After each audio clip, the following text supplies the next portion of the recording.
오후 시간도 하나님의 말씀의 은혜가 우리 마음 가운데 함께하기를 주님의 이름으로 축복합니다. 오늘 함께 본 본문의 말씀은 27장으로부터 계속 이어지는 성막에 관한 계시의 말씀입니다. 오늘 말씀을 크게 나누어 보면 먼저 1절로 10절은 분향할 단에 대한 말씀이 기록되어 있습니다. 그리고 17절로 21절은 물두멍에 대한 규례입니다. 그리고 22절에서 33절은 관유에 대해서 말씀을 하고 있습니다. 그리고 이 세 가지 성막 기구에 대한 계시와 더불어서 생명의 속전과 그리고 향에 대한 계시가 11절에서 16절 그리고 34절에서 38절에 계속해서 말씀을 하고 있습니다. 먼저 살펴볼 것은 분향단에 대한 내용인데요. 이 분향단은 증거의 맞은편에 두어서 항상 이 향이 끊어지지 않도록 하나님께서 명령을 하셨습니다. 이 단은 향을 사르는 단이기 때문에 향단이라고도 불렀고요. 또한 금으로 만들어졌기 때문에 금제단, 금향단이라고도 이름이 불려졌습니다. 3절에 보시면 이 분향단은요, 순금으로 쌌다라고 말씀을 하죠. 금은 그 아름다움에 있어서 하나님의 영광과 위엄을 나타냅니다. 또한 변하지 않는 속성에 있어서 하나님의 불변성을 아울러 보여주고 있는 것입니다. 따라서 성막의 주요 기구들은요, 다 정금으로 쌓여졌음을 우리는 잘 알고 있습니다. 특히 속죄소는 완전한 정금으로 만들어진 것이죠. 바로 하나님의 거룩함과 하나님의 불변성을 말씀하면서 하나님 앞에 나오는 모든 예배자들의 삶 가운데 이와 같은 하나님의 역사, 우리가 하나님을 만날 때에, 우리가 하나님 앞에 우리의 삶을 예배로 드릴 때에 하나님께서 우리를 정금처럼 나아갈 수 있도록 해주시겠다라는 그 약속이 바로 이곳에 담겨 있는 것입니다. 향단의 향은요, 기도를 의미합니다. 우리가 늘 설교를 통해서 듣는 것처럼 하나님께 올려지는 그 향은요, 성도들의 기도다라고 말씀을 했습니다. 요한계시록 5장 7절로 8절 말씀해 보시면 그 어린 양이 나와서 보좌 앞에 앉으신 이의 오른손에 두루마기를 취하시니라. 그 두루마기를 취하시며 네 생물과 24장로들이 그 어린 양 앞에 엎드려 각각 검은고와 향이 가득한 근 대접을 가졌으니 이 향은 성도들의 기도들이라 라고 말씀하죠. 여러분, 오늘도 우리가 하나님 앞에 기도합니다. 이 기도는요, 하나님 앞에 올려지는 아름다운 향이죠. 이 아름다운 향기 나는 냄새가 천사들의 금대접에 올려져서 하나님께로 올려질 때 하나님께서 그것을 맡으시고 그것을 흠양하시고 하나님의 뜻대로 하나님의 방법대로 성도들의 그 간절한 기도 속에 함께 하셔서 우리의 삶을, 우리의 걸음들을 인도하시며 그 모든 상황 앞에서 하나님의 회복의 역사를 만들어 주시는 줄로 믿습니다. 이 땅에서의 성도들의 기도는 마치 구약 시대에 향단에서 향이 끊임없이 성소를 채운 것 같이 하나님께서 흠양하시는 향기와 같다는 것이죠.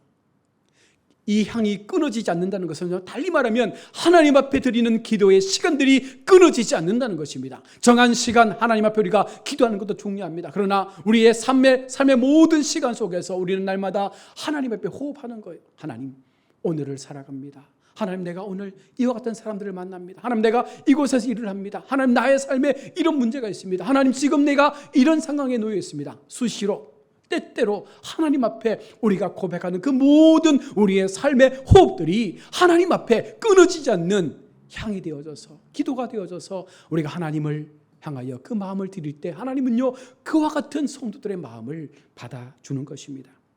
마치 노아가 홍수에 하나님께 제단을 쌓고 순결한 짐승을 번제로 드렸을 때에 그 향기를 맡으셨던 하나님께서 그들의 번제의 향을 맡으시고 그 가운데 임재하셨던 것처럼 오늘 하나님은요, 우리 성도들의 그 기도를 들으시고 그 기도의 향을 맡으시고 우리 가운데 함께하여 주실 것을 말씀하고 있는 것입니다. 기도는 자신이 원하는 것을 하나님께 드리는 것이 아니라 하나님께서 원하시는 것, 하나님께서 기뻐하시는 것을 우리가 하나님 편에 올려드리는 것이 진정한 기도의 모습이죠.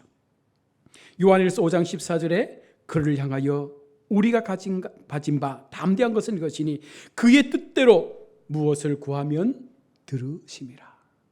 하나님께서 우리에게 담대함을 주셨습니다. 이 담대함을 가지고 하나님 앞에 우리가 할 수 있는 것이 무엇입니까? 믿음을 가진 기도입니다. 이 기도를 통하여 우리가 구할 때에 어떻게 구합니까? 하나님의 뜻대로 구하면 하나님께서 들으신다는 거예요. 하나님께서 들으신다는 것은 우리의 기도 속에 역사해 주시겠다고 말씀하는 하나님의 약속과도 같은 것입니다. 다음으로 9절에 다른 향에 대하여 말씀을 하고 있습니다. 너희는 그 위에 다른 향을 사르지 말며 번제나 소제를 드리지 말며 전제에 술을 붓지 말라. 이것은요 34절과 38절에 제시된 하나님께서 제시한 방법대로 만들지 않은 일반적인 향을 말씀하고 있는 것이죠. 이것은 상징적으로 우리가 육체의 정욕을 따라서 기도해서는 안 된다라는 것을 분명하게 말씀하고 있는 것입니다. 기도는 반드시 하나님의 방법대로 하는 것입니다. 바로 예수님께서 우리에게 가르쳐 주신 가장 완벽한 기도, 주기도문의 기도가 가장 완벽한 기도잖아요. 우리는 먼저 그의 나라와 그의 의를 구하면서 하나님께서 내게 주신 그 기도의 방식대로 하나님 앞에 아버지의 나라가 세워지도록, 아버지의 영광이 나타날 수 있도록, 하나님 세우신 교회의 그 기쁨이 날마다 끊어지지 않도록 우리는 하나님의 나라를 위한 기도를 하나님 편에 올려드려야 합니다. 그리고 나서 계속해서 생명의 속전에 대한 규례의 말씀을 전하고 있습니다. 이 속전은요 하나님께 드리는 헌금이죠. 오늘도 우리가 하나님 앞에 예배를 하며 저마다의 마음을 담아서 하나님 앞에 헌금을 드렸습니다. 그런데 이 속전을 생명의 속전이라고 성경은 표현을 하고 있습니다. 생명의 속전을 히브리어로 코페르 나페수라고 그렇게 기록하고 있는데요, 바로 그의 생명의 속전이라는 의미로 해석이 되어집니다. 이스라엘 백성이 하나님께서 자신들을 구원하신 그 대가로 바쳐야만 했던 하나의 의무적 세금이었습니다. 나를 구원하신 하나님 앞에 우리가 모든 것을 다 드려야 하지만 이스라엘 백성들이 하나님께서 다 필요하지 않다, 너희가 나에게 나올 때에 그 값대로 하나님 주신 그 은혜대로 생명의 속전을 바쳐서 그것을 통하여 너희의 삶이 더욱더 하나님 앞에 아름답도록 하라라는 그런 의미에서 하나님은요 그들에게 이와 같은 생명의 속전을 바칠 것을 말씀했습니다. 과거 하나님은요 이스라엘을 애굽의 노예에서 건져내어 구원해 주셨기 때문에 그 값에 대한 희생의 그 은혜를 우리가 기억하며 이스라엘 백성들은요 하나님 앞에 이 속전을 드려야 했습니다. 자, 이렇게 거두어진 헌금은 성막 건립과 성막 기구들을 만드는데 사용되어졌습니다. 이것은 부자나 가난한 자나 할 것 없이 모든 이스라엘 백성들이 저마다의 정해진 그 분량만큼 하나님 앞에 이 속전을 드린 것이죠. 왜 이렇게 모든 이스라엘 백성들이 한 명도 빠짐없이 남녀노소 빈부격차를 떠나서 다 드리도록 했을까? 바로 언약 백성으로서의 의식을 그들 속에 고취시켜 주는 것이고, 또한 그들 모두가 하나님과 교제를 나눈다라는 의식을 갖도록 하기 위함이며, 이 모든 것들에 대하여 이스라엘 공동체 모두가 하나님의 백성으로서 높고 낮음이 없다는 것을 알려주는 것입니다. 헌금을 많이 한다고 해서, 헌금을 적게 한다고 해서 하나님께서 그 값을 나누는 것이 아니라는 것입니다. 함께 동등한 입장에서 저마다의 상황 가운데 가장 합당하게 참여할 수 있도록 함을 통해서 모두가 하나님 앞에 인정받는 자녀, 모두가 하나님 앞에 존귀함으로 세워진 자녀 역할을 감당토록 하기 위함이었습니다. 여러분, 어쩌면 돈은요 우리에게 생명과도 같은 것 아니겠습니까? 성도들이 헌금을 드리는 것은요 자신의 생명을 드리는 것과 같이 소중한 것이라는 것이죠. 때문에 교회는 성도들이 드리는 헌금을 소중히 사용하고 그것을 소중하게 집행해야 합니다. 그리고 계속해서 물두멍에 대한 규례를 말씀합니다. 물두멍은요 노수로 만든 요즘 말하면 커다란 세숫대야와 같은 그런 것들을 말하는데요, 번제단 앞에 성소 입구에 이 물두멍이 위치해 있습니다. 용도는 제사장들이 성소에 들어가기 전 혹은 제사를 드리기 전 먼저 손과 발을 씻기 위한 것이었습니다. 하나님께 나아가는 제사 의식을 행하기 전에 먼저 흙과 먼지로 더럽혀진 손과 발을 깨끗하게 씻는 바로 정결례의 과정인 것이죠. 그러나 보다 깊은 상징적 의미는 하나님의 일을 하기 위해서 먼저 심령이 물과 성령으로 깨끗하게 씻겨져야 함을 우리 가운데 말씀하고 있는 것입니다. 우리가 성령과 물로 거듭나지 않고서는 하나님의 일을 감당할 수가 없습니다. 성령과 물로 거듭나지 않고서는 하나님 앞에 거룩한 제사를 드릴 수가 없는 것입니다. 오늘 우리의 심령 가운데 성령의 임재가 있지 않고서는 하나님을 향한 거룩한 예배를 드릴 수가 없는 것입니다. 다시 말하면 거듭나야 한다는 것이죠. 거룩함으로 과거의 우리의 모습은 다 사라지고 이제 변화된 우리의 삶의 모습을 통하여 하나님의 거룩함 앞에 우리의 삶이 세워져야 한다는 것입니다. 이런 의미에서 물두멍에 담긴 물은요, 우리 모든 인간의 온갖 더러움을 깨끗하게 씻겨주기 위해서 우리 주님이 십자가에서 아낌없이 쏟으신 바로 물과 피를 의미하고 있는 것입니다. 우리 주님은 우리 인류의 모든 죄를 씻어주기 위해서 십자가상의 죽으심으로 그 흘리신 피와 그 흘리신 물을 통하여 우리가 이제는 하나님 앞에 죄 있는 백성이 아니라 그 십자가의 구원을 믿으면 우리는 생명의 삶으로, 하나님의 은혜의 삶으로 나아갈 수 있게 된 것입니다. 물동을 만들 때는요, 특별히 여인의 거울을 사용해서 이것을 만들라라고 출애굽기 38장 8절은 말씀하고 있는데, 그가 놋으로 물두멍을 만들고 그 받침도 놋으로 하였으니 곧 해망문에서 수종드는 여인들의 거울로 만들었더라. 왜 물두멍을 만들 때 여인들이 쓰는 거울을 가지고 만들었을까요? 거울은 여자들에게 있어서 굉장히 소중한 물건이기도 하죠. 하나님께서는요, 여자들이 가장 소중하게 여기는 이 거울로 물두멍을 만들게 하심으로 하루 종일 자신의 얼굴을 들여다보고 가꾸는 것이 아니라 여러분 자신의 영혼을 들여다보고 그 영혼의 깨끗함을 얻도록 하기 위한 그 의미가 이 속에 담겨 있는 것입니다.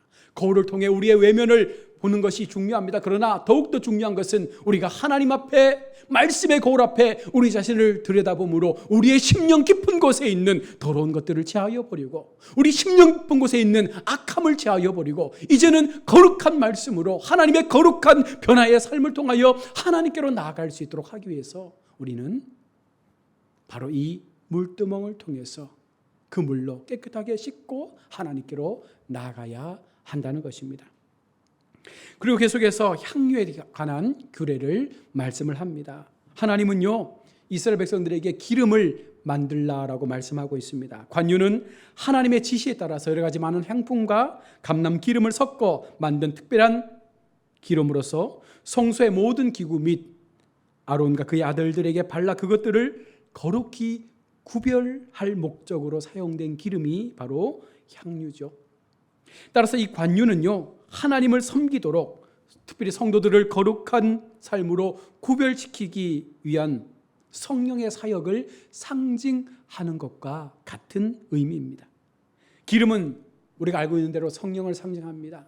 바로 이 기름이 부어진다는 것은, 이 기름을 바른다는 것은 성령께서 우리의 삶 가운데 전적으로 관여하시고 성령의 그 기름을 통하여 우리의 삶의 모든 것이 이제는 더 이상 내가 사라지고 오직 하나님께서 원하시는 방법대로 우리의 삶이 다듬어져 간다는 것을 말씀하고 있는 것입니다. 제사장 아론과 그의 아들들에게 바르게 하신 이유가 무엇입니까? 오늘날 우리는 왕같은 제사장으로 이 땅 가운데 부름을 받았습니다. 그래서 우리는 항상 성령의 충만한 삶을 살아야 한다는 것입니다. 성도는 성령 충만한 삶을 사는 것입니다. 성도는 술 취하지 않고 항상 성령의 충만함을 받아야 할 것을 에베소 5장 18절은 우리 가운데 교훈하고 있습니다. 성도로서 성령의 충만함 없이, 성도로서 성령의 그 역사 없이 산다는 것은요, 결국은요, 빈 껍데기의 모습만을 가지고 하나님 앞에 세워지는 것입니다. 아무런 의미 없는 예식인 것이죠. 그래서 우리는 특별히 하나님 앞에 날마다 내 삶이 성령의 삶으로, 내 삶이 성령의 기름 부음 삶으로, 내 삶이 날마다 성령과 함께하는 삶으로 나아가기를 위한 소망을 가져야 합니다. 또한 23절에서 상등 향품을 사용할 것을 말씀합니다. 이러한 귀한 향품은요, 주로 종교 의식에서 많이 사용되어졌습니다. 이것은 하나님께 드려지는 것은요, 우리들의 인생 가운데 가장 좋은 부분이 하나님 앞에 드려져야 되는 거예요. 여러분, 하나님께서 가장 귀한 그 아들 독생자를 우리 가운데 주셨다면 우리도 우리의 인생 가운데 가장 좋은 것들을 하나님께 드림으로 우리의 삶을 하나님 앞에 내어놓아야 한다는 것입니다. 하나님은요, 없어서 그것을 달라는 것이 아니죠. 하나님께서 가난해서 우리 가운데 그 좋은 것들을 달라고 말씀하는 것이 아닙니다. 우리의 마음을 보고 싶은 거예요. 정말 너희가 나를 사랑하느냐? 정말 너희가 하나님을 사랑하느냐? 그 사랑하는 마음만큼 너희가 나에게 그 사랑을 표현할 것을 말씀합니다. 그래서 우리는 하나님 앞에 나아갈 때에 상등 향품, 가장 내게 좋은 것, 가장 내게 좋은 것을 하나님께 드리는 거예요. 과거에 옛날 어른들요, 하나님 앞에 예배하기 전에 어떻게 했습니까? 토요일 밤 되면 깨끗하게 목욕했습니다. 그리고 다음 날 드릴 그 헌금을 펴가지고 다리미로 달아서 깨끗한 봉투에 담아서 그것을 놓고 기도하고 하나님 앞에 예배하는 자리로 나왔습니다. 가장 깨끗한 옷, 가장 예쁜 옷, 가장 귀한 옷 입고 주일날 교회 나와서 하나님 앞에 예배했던 우리 신앙의 선배들의 모습을 여러분 기억해야 합니다. 그것이 뭐 중요하냐 말할 수 있겠지만 하나님 앞에 그 마음이 얼마나 귀하냐는 거예요. 하나님을 만나는 그 자리에 내가 얼마나 그것을 기뻐하며 얼마나 그것을 하나님 앞에 존귀한 삶으로 드리고 싶은 마음이 그 속에 담겨 있기에 그렇게라도 해서 하나님 앞에 자신을 드리고 싶었던 그 신앙 선배들의 모습이 오늘 과연 우리 속에 얼마나 남아 있습니까? 또한 34절로 38절에서 향 제조법에 관한 말씀들을 기록합니다. 제사장들은 주어진 규정대로 매일 아침 저녁으로 여호와 앞에 향을 살라야 했습니다. 이 본문은요, 바로 분향단에서 살을 향을 만드는 방법과 그 관리와 규례를 말씀하고 있습니다. 관유와 마찬가지로 향도 하나님의 지시하는 방법대로 만들어져야 했으며 이 취급도요, 분향단에서 여호와께 그 향기를 피워 올리는 목적 외에는 다르게 사용될 수 없음을 분명하게 경고하고 있습니다. 하나님은요, 늘 우리에게 어려운 것들을 요청하는 것이 아니라 하나님께서 말씀하시는 엄격한 그 기준들을 이야기하면서 그 기준만을 지키면 된다는 거예요. 그 하나님의 방법대로 살아가는 삶의 모습만 너희 속에 담아놓으면 그것이 가장 합당한 성도의 모습이 될 수 있음을 말씀하고 있는 것입니다. 그러나 이렇게 훈련받고 이렇게 하나님의 규례를 받은 이스라엘 백성이었지만 아론의 아들들은요, 레위기의 말씀을 보십시오. 그들이 어떻게 하나님을 예배합니까? 하나님이 말씀하신 방법 외에 다른 방법으로 하나님을 예배하다 그들이 그 자리에서 모두가 몰살당하는 안타까운 사건이 성경에 기록되어 있습니다. 하나님은요, 화려한 것, 많이 드리는 것 원하는 것이 아니라 오직 하나님 정해주신 그 기준 앞에서 합당하게 하나님을 예배할 것을 말씀하고 있습니다. 또한 35절의 말씀을 보시면 소금을 쳐서 성결하게 하라라고 말씀합니다. 소금은요, 부패를 막는 것을 상징합니다. 따라서 향에 소금을 치는 것은 향기로운 향을 그대로 보존해서 하나님께 사르기 위함이죠.